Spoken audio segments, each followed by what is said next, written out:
चलिए, जो साइंस का सेशन चल रहा था उसी सेशन को मैं लेकर आगे बढ़ा रहा हूँ। तो मैं हूँ आपका प्यारा सा दोस्त पंकज।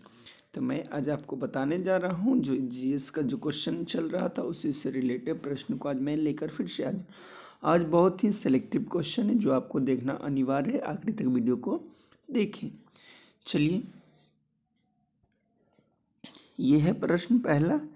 एंटीबायोटिक होती है, बोला जो एंटीबायोटिक होती है वो क्या होती है? तो क्या होती है?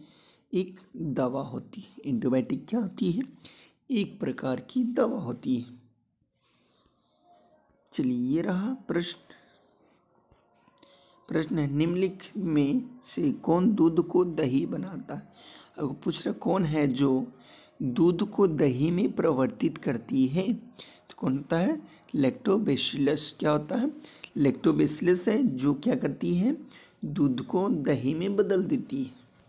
चलिए आगे का प्रश्न देखते हैं। इन्फ्लुएंजा H1N1 क्या है? इन्फ्लुएंजा H1N1 को अधिक प्रचलित रूप में जाना जाता है। बोले इन्फ्लुएंजा है H1N1 को अधिक प्रचलित रूप क्या है? तो क्या है? Swine flu. इसका क्या है? अधिक प्रचलित रूप क्या है? Swine flu. ये रहा। बोला है कि रडार का आविष्कारक कौन था? जो रडार है उसका आविष्कारक कौन है? तो बताइए कि रडार है उसका आविष्कारक कौन है? तो कौन है? Robert Watson. रॉबर्ट वाटसन क्या किए हैं? रडार का आविष्कार किए हैं। ये रहा प्रश्न है, मनुष्य में एफ्लोटॉक्सिन खाद्य विषाक्तन द्वारा सामान्य कौन सा अंग प्रभावित होता है? बोला है कि मनुष्य में एफ्लोटॉक्सिन खाद्य विषाक्तता द्वारा सामान्य कौन सा अंग प्रभावित होता है? यानी कि फूड पॉइजन द्वारा कौन सा हमारा बॉडी का पार्ट्स जो डैमेज होता है? कौन सा पार्ट्स डैमेज होता है? तो हमारा यकृत क्या होता है? डैमेज होता है। क्लियर ना? हमारा यकृत क्या होता है? हमारा यकृत इससे क्या होती है? डैमेज होती है। चलिए, ये रहा प्रश्न। निम्नलिखित में से किस विटामिन में कोबाल्ट होता है? आपको बताना है कि कौन सा विटामिन है जिसमें क्या पाया जाता है? कोबाल्ट। तो कौन सा विटामिन है? विटामिन B12 यानी विटामिन B12 में क्या होती है? कोबाल्ट पाया जाता है, कोबाल्ट। चलिए, ये प्रश्न है कि इनमें से रक्त दाब का मापन यंत्र यानी ब्लड प्रेशर को मेजरमेंट करते हैं तो किसके करते हैं? स्फैग्नोमैनोमीटर। स्फैग्नोमैनोमीटर से क्या करते हैं हम लोग? ब्लड प्रेशर यानी कि रक्त दाब को मापते हैं।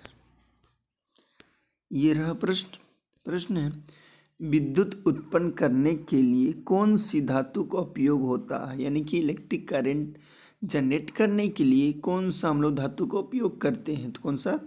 यूरेनियम का।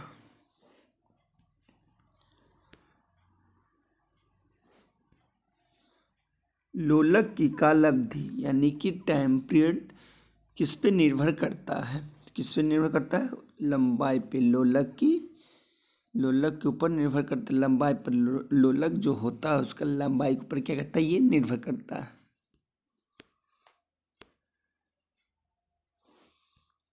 ये है प्रश्न कि चुंबकीय सुई किस तरह संकेत करती है? जो चुंबकीय सुई होता है, ठीक है, वो किस डायरेक्शन में, किस दिशा में संकेत करते थे? किधर करता है? उत्तरी ध्रुव और दक्षिण यानी कि उत्तर पोल, नॉर्थ पोल और साउथ पोल यानी उत्तरी ध्रुव और दक्षिण यानी दो दिशा में, दक्षिण और उत्तर। चलिए, ये प्रश्न है कि श्वेत प्रकाश को नली में कैसे पैदा किया करते हैं? यानी कि व्हाइट प्रकाश को, उजला प्रकाश को नली में हम लोग कैसे पैदा करते हैं? तो कैसे करते हैं? तंतु को गर्म करने से हम लोग व्हाइट प्रकाश को नली में पैदा कर सकते हैं। ये रहा प्रश्न है, महासागर में ऊंची जल तरंगे कैसे होती है? जो महासागर होता है उसमें से जो तरंग उत्पन्न होती है वो कैसे उत्पन्न होती है? तो कैसी होती है? ये चंद्रमा के कारण होती है। ये रहा प्रश्न। क्या है प्रश्न?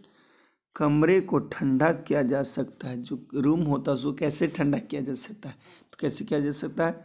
संपीड़ित गैस को छोड़ने से रूम को ठंडा किया जा सकता है।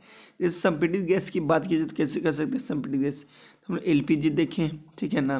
जो एलपीजी होता है उसमें क्या होता है? संपीड़ित गैस होता है, ठीक है। तो उसको छू कर आप देखिए वो क्या होता है? ठंडा ठंडा महसूस होता है। तो ऐसा नहीं बोल रहे कि रूम में एलपीजी छोड़ना है गैस, ठीक है।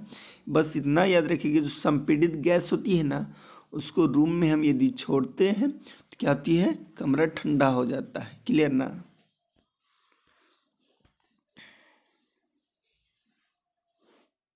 ये है प्रकाश में 7 रंग होते हैं, रंगों को अलग करने का क्या तरीका? हम लोग जानते हैं जो प्रकाश होती है, लाइट्स होती है, जो सनलाइट्स होती है उसमें 7 कलर होता है। उसको हम लोग अलग कैसे कर सकते हैं? तो कैसे कर सकते हैं? प्रिज्म के द्वारा हम इसे क्या कर सकते हैं? अलग अलग कर सकते हैं। ये है बताना है कि सूर्य ग्रह तब होता है जब ग्रहण होना चाहिए। क्या होना चाहिए? ग्रहण।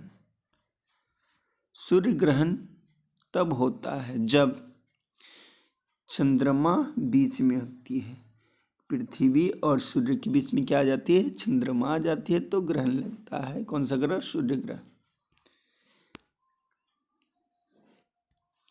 सबसे छोटा दिन कब होता है? बोलना है कि वो साल में सबसे छोटा दिन कब होता है? तो कब होता है? 23 दिसंबर का सबसे क्या होता है? छोटा दिन होता है।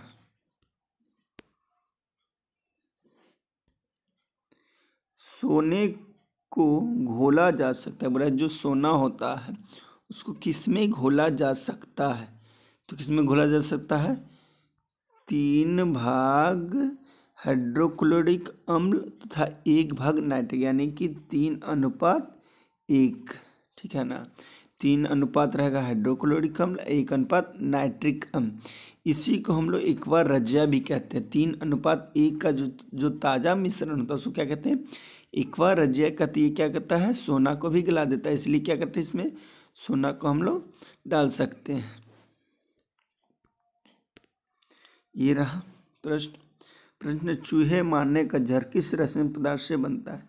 चूहा मारने का जो दवा आता है कौन सा रासायनिक पदार्थ से बनता है? तो किससे बनता है? पोटेशियम साइनाइड, ठीक है ना।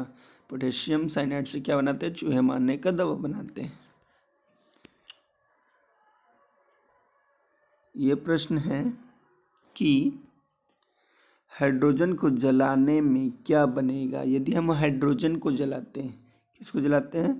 हाइड्रोजन को हम लोग वर्न करते हैं, यानी कि जलाते हैं, जलाएंगे तो क्या बनेगा? तो क्या बनेगा? पानी बनेगा, हाइड्रोजन को जलाएंगे तो। ये है। वीडियो को अभी तक लाइक नहीं किया तो प्लीज़ वीडियो को लाइक कर दे, कमेंट करें और सब्सक्राइब करके दोस्तों के बीच क्या करें? इसे शेयर करें। क्वेश्चन है मायोग्लोबिन में कौन सा धातु होता है? जो मायोग्लोबिन होता है उसमें कौन सी धातु होती है? तो कौन सा धातु होता है? लोहा होता है। तो चलिए वीडियो को इतना ही आज तक रहने देते हैं। अभी तो चैनल को सब्सक्राइब नहीं किया तो प्लीज़ सब्सक्राइब, लाइक कर ले और शेयर करें दोस्तों के बीच, ठीक है ना। तो आज के लिए इतना ही रहने देते हैं। Thank you so much.